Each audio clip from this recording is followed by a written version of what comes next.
नमस्ते प्रणाम। मैं किरण प्रजापति संगीत बाई किरण के चैनल पे आप लोग का स्वागत करती हूँ और सीमा भाभी के चैनल पे भी आप लोग का स्वागत करती हूँ। पैर छूटे प्रणाम करती हूँ, आशीर्वाद की कामना करती हूँ। दोस्तों, आप लोग के बीच बहुत ही प्यारा देवी गीत लेकर आए हैं। अब नवरात्रि आ रहा है तो देवी गीत लाएंगे आप लोग के बीच और वीडियो फुल वाइज सुनना दोस्तों, और कमेंट करके जरूर बताना कि वीडियो कैसा लगा गाना गीत। नमस्ते प्रणाम आप सभी को, और अपने चैनल पे स्वागत करती हूँ। भाभी के चैनल पे भी स्वागत करती हूँ आप सभी को। और आप सभी के बीच में एक देवी गीत लेके आई हूँ और नवरात्रि नजदीक आ रहा है दोस्तों, तो अभी देवी गीत गाएंगे। आप लोग सुनिए, कैसा लगा कमेंट करके जरूर बताइएगा। तो आइए सुनाती हूँ, प्रेम से बोलो जय माता दी।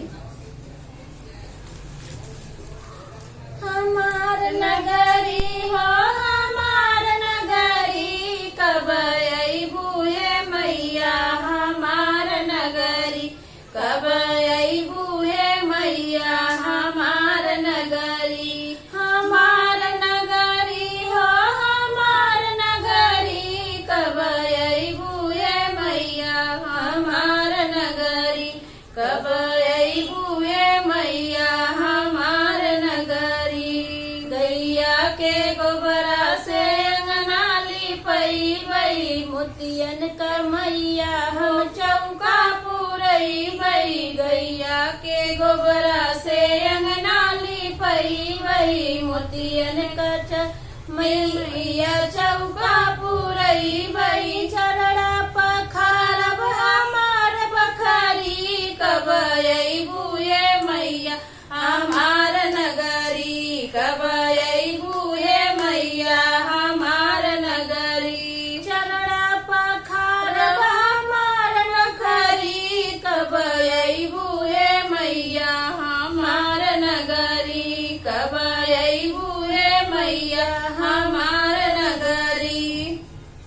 चंदन के मैया हम चौका सजैबै, लाल ही आसन तोहके लगैबै। चंदन के मैया हम चौका सजैबै, लाल ही आसन तोहके लगैबै। तोहके बैठैबै आखिया पुतरी, कब अइबू हे मैया हमार नगरी, कब अइबू हे मैया हमार नगरी। तोहके बैठैबै आखिया पुतरी, कब अइबू हे मैया हमार नगरी, कब अइबू हे मैया हमार नगरी।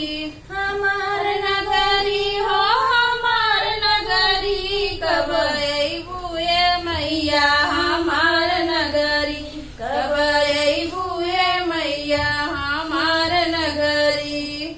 हलुआ पूरी हम तोहके हलुआ पूरी का भोग लगैबै, तोहके खियैबै। हलुआ पूरी का भोग लगैबै, तोहके खियैबै हमार बखरी, कब अइबू हे मैया हमार नगरी, कब अइबू हे मैया हमार नगरी, कब अइबू हे मैया हमार नगरी। दोस्तों, कैसा लगा ये गीत आप लोग कमेंट करके जरूर बताइएगा। मिलते हैं अगले वीडियो में, तब तक आप सभी जय श्री राम, जय माता दी। जय माता दी।